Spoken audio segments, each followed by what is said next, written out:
What is it that we want to do?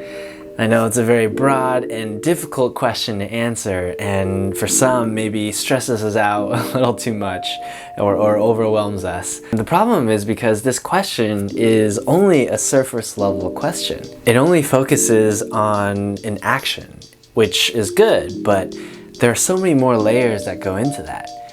We should be asking ourselves, what do you care about? What is it that invokes emotion within you, whether that be joy or excitement or even anger? I know a lot of us struggle with this question of what is it that we want to do, especially when we were younger, because long story short, we haven't been taught emotional intelligence. We haven't been given the space to understand what our emotions mean for us. It's like when you're trying to dig a pit and you dig directly and straight down into the hole to try to create depth, but it'll be a lot better if you can dig around the hole.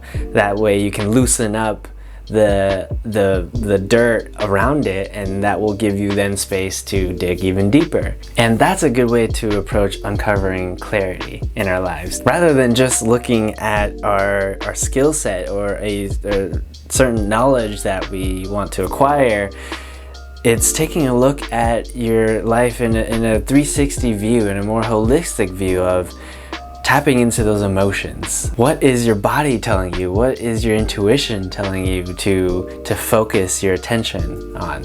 What generates enough curiosity that you are willing to endure and withstand any obstacles that get in the way of achieving that or accomplishing that? So, spoiler alert, you're not going to find clarity within just the end of this video, and it's, all of a sudden you'll be this magical being that knows exactly what you have to do and want to do. But my hope and intention in this video is to at least help you become more mindful in creating that clarity for yourself. And we'll go over what it even means to create clarity, why it's important to do so, and how to do it.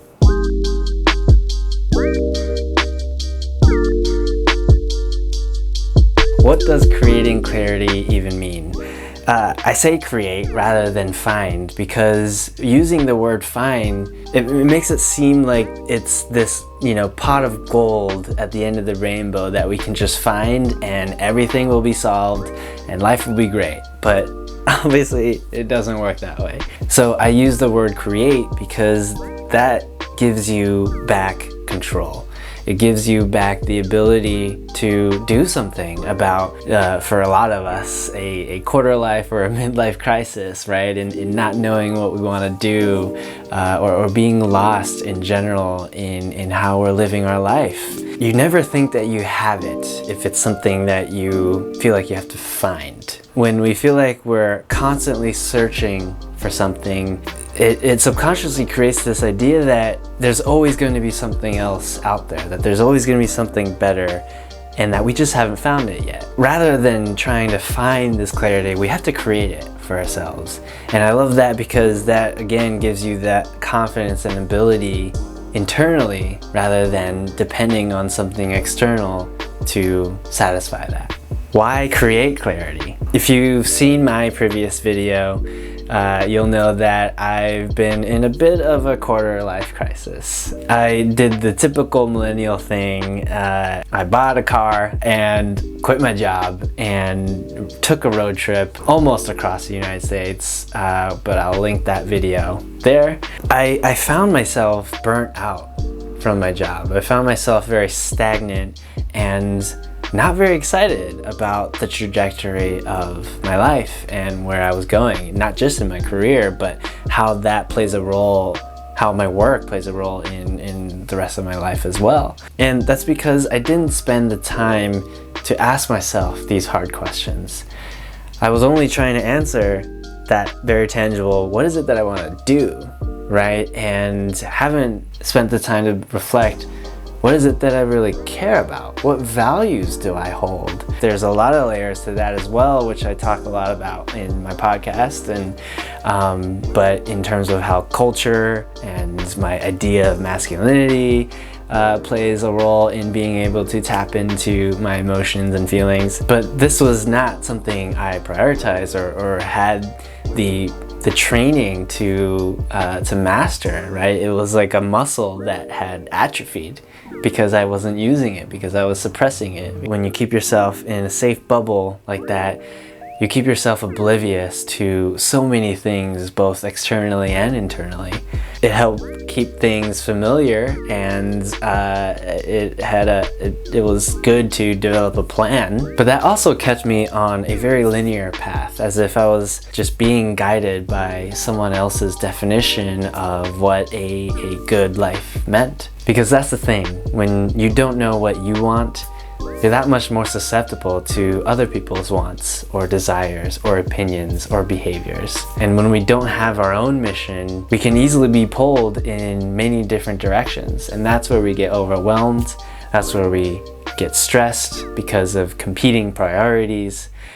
It's because we don't know what we want. Without having this clarity, or at least a version of it, we'll always be shooting in the dark. And that's why I love the topic of emotional intelligence, to add that extra layer to understanding ourselves and to use it as sort of a flashlight in lighting up the darkness and unfamiliarity of our lives. So how do we create this clarity?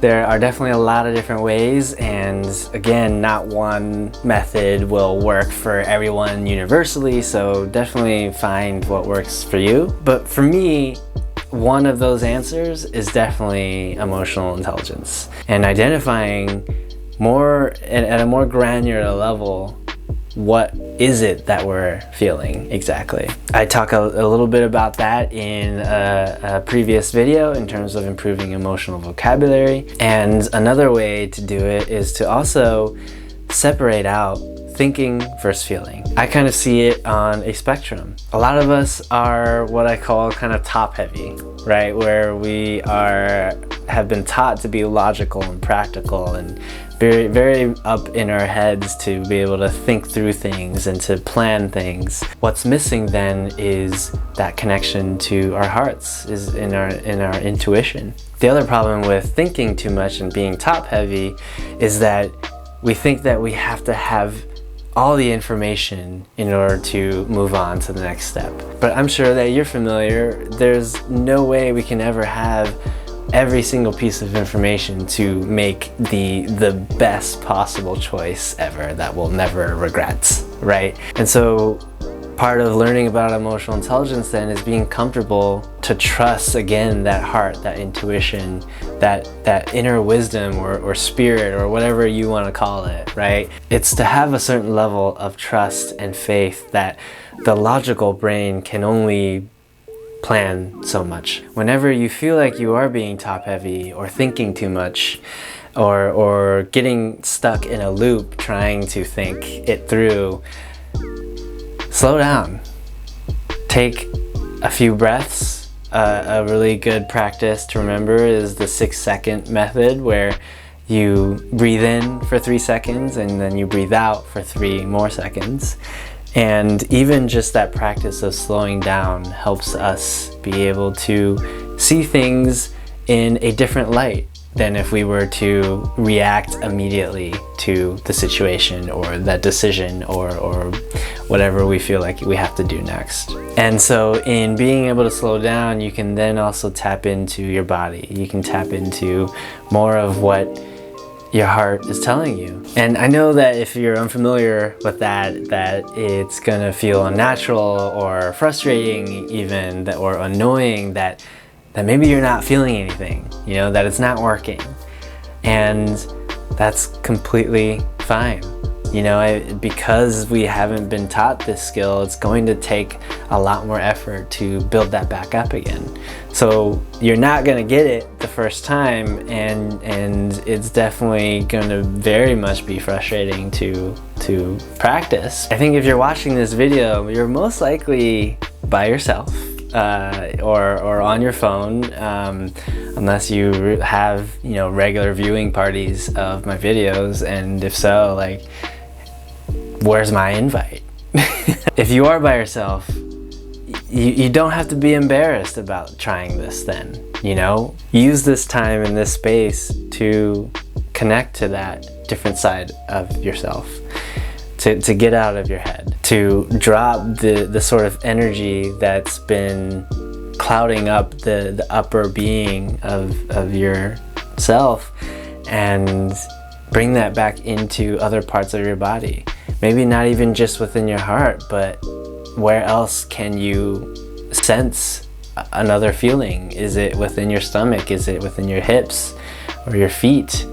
Is there something else that can provide more information around what you feel like you have to do next, or what you care about, or what you have an inkling towards? So again, see your situation or the way you're behaving or feeling as a spectrum between thinking and feeling. Whenever you catch yourself overthinking, try to tap back into your body. And it also works the other way around. If you're caught feeling too much, or caught being emotional or reactive a lot, you can also slow down to say, well, how can you think about this more objectively? How can you become more aware and accept what you're feeling? And then to ask yourself, what in your environment is causing you to feel that way, and what you want to do with it. This has been really helpful for me to be able to bounce back in between the two,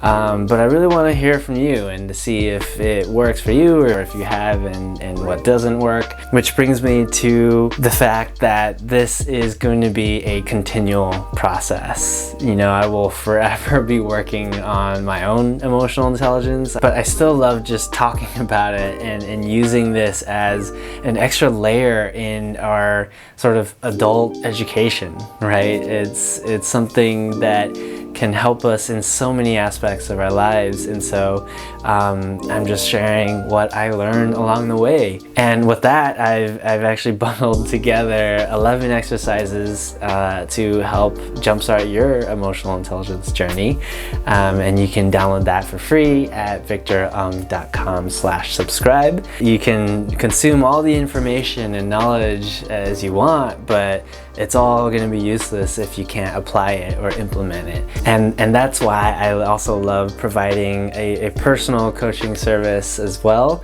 for those who actually want to get into action and to really implement these things that they're learning. And so if you're interested or curious about how I can help you on a more personal level develop your emotional intelligence, you can schedule the first free coaching call with me at victorung.com. There's a button there to schedule a call with me there, and that way we can really get to know each other and see if coaching even makes sense. But if you're not in the position to do that, you can still download that free PDF to get started on your own. So thank you for watching, and I will catch you next time.